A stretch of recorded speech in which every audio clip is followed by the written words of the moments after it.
ASEAN Economic Community or AEC is a free market mechanism between ASEAN member states that excludes taxes or custom duties and the right of a country to move its goods abroad. The AEC started with the Kuala Lumpur Summit in 1997 when ASEAN member states agreed to choose to drive ASEAN forward by being a developed, secure and fiercely competitive regional growth zone that was equitable and thus could reduce socio-economic imbalance and poverty. Then, at the Bali Summit in October 2003, the leaders of the ASEAN member states decided that in 2020, the AEC will be used as a target for regional economic integration. It is hoped that all ASEAN member states will work together closely to create the AEC or ASEAN Community in 2020.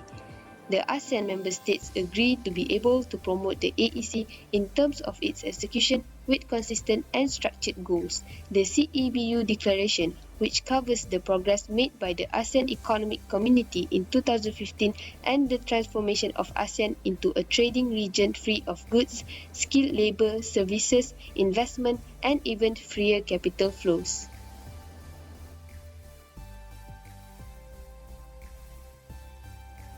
There are 4 characteristics of ASEAN Economic Community. First, the single market and production base. Second, competitive economic region. Third, equitable economic development. And fourth, integration into the global economy.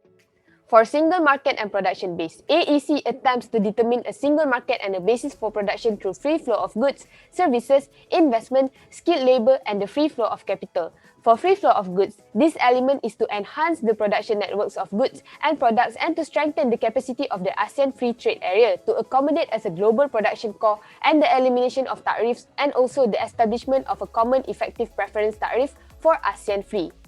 Meanwhile, for free flow of services, AEC significantly removes all trade restrictions in services for 4 priority services sectors, namely air transport, e-ASEAN and health and tourism in order to enable motion in the region. The liberalization of services was carried out through rounds of negotiations, in particular within the framework of the Coordinating Committee on Services. Next, free flow of capital. The aim is to strengthen the development and integration of ASEAN capital and to increase the mobility of capital. Lastly, free flow of qualified labour to facilitate the entry or movement on the basis of the rules of each country of qualified persons involved in the trade in goods, services and investment activity. Next is competitive economic region. The following elements characterize a few principles. 1. Competition policy. The main aim of competition policy is to foster a culture of fair competition. Competition policy institutions and laws have recently been established in some ASEAN member countries. Next, consumer protection. Consumer protection measures are already being developed in conjunction with the proposed economic measures to address the already emerging protection of consumers. Third, the intellectual property rights or IPR. The IPR is designed to influence the volume of quality and external trade and investment, as well as the transfer of advanced technology for the added value of competitiveness. IP creativity is the key determinant of local value added and external competitiveness. The development of infrastructures. Regional efforts have been made to improve transport facilitation and logistics services, promote multimodal transport infrastructure links and connectivity, facilitate transport and tourism integration, and further globalize the aircraft mobility areas. Lastly, taxing is intended to avoid double taxation between all member states, while e-commerce is designed to facilitate online trade in goods within the region through the Framework Agreement on e-ASEAN. Third characteristic is equitable economic development. This involves the development of small and medium-sized enterprises or SMEs and ASEAN Integration Initiative for this purpose or IAI. SMEs are intended to have a direct impact on the region's small and medium-sized business. The framework for the development of SME are on strategic work, policy measurement and indicative outputs to enhance competitiveness by facilitating access to information, the market, the development of human resources and skills, finance and technology and challenging more liberalized trade. Meanwhile, IAI is to ensure the deepening and broadening of ASEAN integration and accelerate economic integration through technical and development cooperation in the least developed ASEAN member countries. The IAI currently covers the following priority areas, which are infrastructures, human resources development, information and communication technology or ICT, regional economic integration capacity building, energy, investment climate, tourism, poverty reduction, and quality of life improvement. The last characteristics are integration into the global economy. This feature is related to a coherent approach to external economic relations. It is to secure or approach an external partnership as an ASEAN centrality strengthened participation in the international supply chain through the implementation of modern standards and best practices, together with a comprehensive package of technical support for less developed ASEAN member countries. ASEAN is focused on maintaining ASEAN centrality in its external economic relations, but were not restricted to its free trade and comprehensive economic partnership negotiations. Benefits of ASEAN Economic Community. Number 1, ability to broaden possibilities for trans-border business. Number 2, free flow of labour. And number 3, equitable development and integration of economics.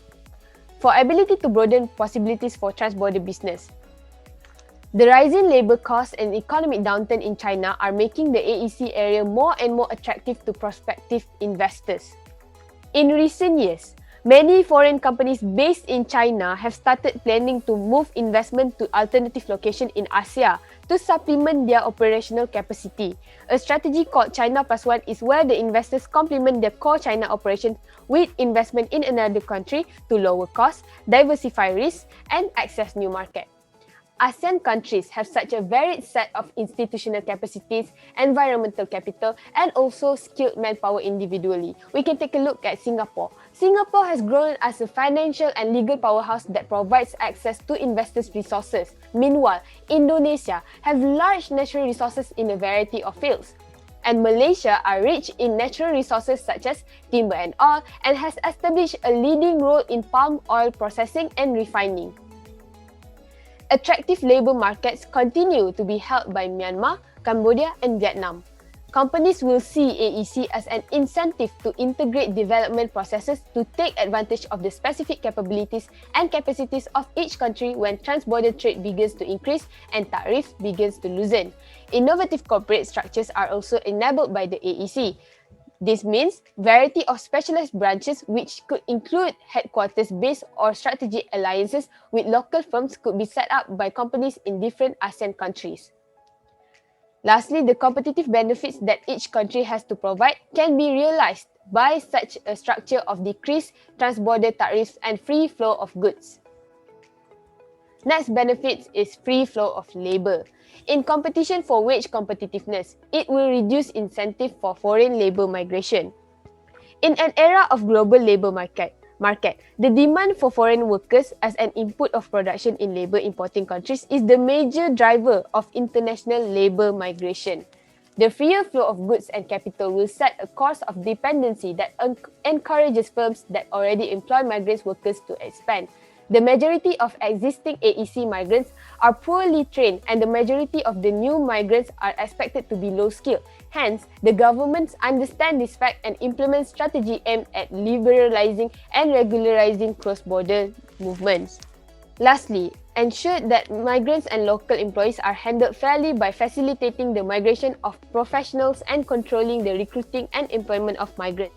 The third benefits. Equitable development and integration of economics. First off, what is equitable development? Equitable development is an approach to meeting the needs of underprivileged areas through policies and programs. With the eradication of cross-border investment restrictions, regional cooperation within the ASEAN member countries will be further improved. Removing non-tariff barriers with higher custom productivity through the mutual acknowledgement of goods and technical regulations would lead to strengthen the effectiveness of AEC relations between the member states. The AEC Integrated Manufacturing Network has offered cross-border manufacturing locations of fragmented components of the diverse but organized assemblies of finished goods in the region. Lastly, the lower operating cost network of AEC has further encouraged foreign direct investment under the Free Trade Agreement with strong interest from multinational corporations and promotes technological innovation within the country. Lastly, to conclude, as a result from AEC 2015 to AEC 2025, the ASEAN Economic Integration Mechanism has matured, with many of the tasks mentioned in the previous blueprint yet to be enforced. Some of the AEC promises set out in the blueprint will be fulfilled, but a few will merely create opportunities for future acts, and the rest will be too sensitive to be implemented within the time limit set at any national level. Through growing competitiveness, ASEAN member states need to improve their respective domestic industries. While a member state's idea of protectionism and low competitiveness tends to produce profits and save jobs, it is merely a short-term strategy. Member states need to devote more resources to regional integration in order to truly achieve a total and effective AEC and to place regional policies on a scale with their domestic agenda. Thank you.